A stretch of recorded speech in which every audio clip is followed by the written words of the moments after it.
বিসমিল্লাহির রহমানির রহিম। আমি মোহাম্মদ ফরিদুল কবির তালুকদার শামীম।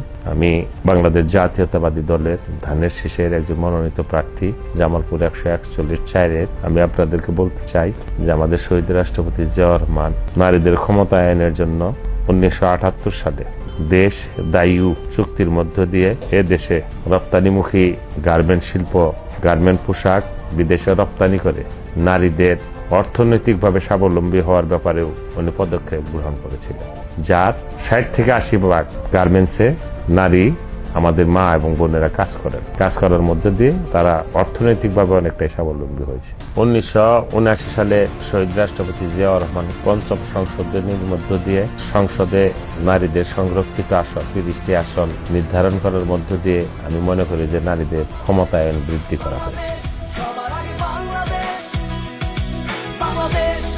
বাংলাদেশ সবার আগে বাংলাদেশ।